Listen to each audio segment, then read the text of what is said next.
אז מה, סימה, כמה זמן את מתאמנת פה? 2 אני אקדים ואומר שהייתי מנויה במלא מקומות, ותמיד זה החזיק חודש-חודשיים. לא הצלחתי להתמיד. לא הצלחתי להתמיד, אגב, בתפריטי תזונה, וזה המקום הראשון שהצלחתי להתמיד בו בתפריט תזונה. ואני עקבית, ואני צריכה להגיע לכאן כל שבוע, ואני רואה תוצאות. כמה זמן אתה מתאמן כאן? אני מתאמן פה כבר 10 חודשים.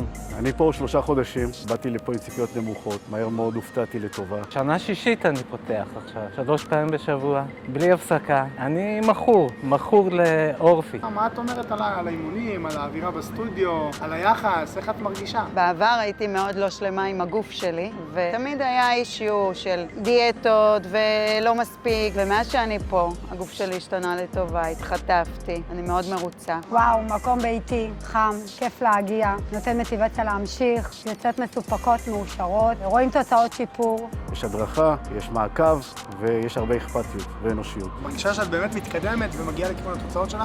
כן, אני מרגישה שאני חזקה יותר, אני מרגישה שאני אנרגטית יותר, חיונית יותר, מרגישה בנוח עם הגוף שלי. אתה מרגיש שאתה מתקדם, אתה מרגיש שאתה מתחזק.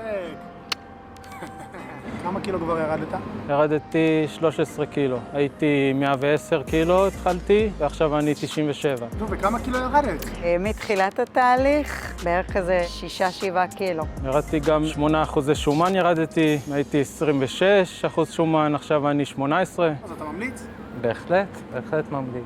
ממליצה על הסטודיו? כן. את ממליצה על הסטודיו? אני ממליצה בחום רב על הסטודיו, למי שרוצה לראות תוצאות, למי שרוצה להרגיש שגרה, מקום שאפשר להתחייב אליו, להתמיד בו, זה המקום.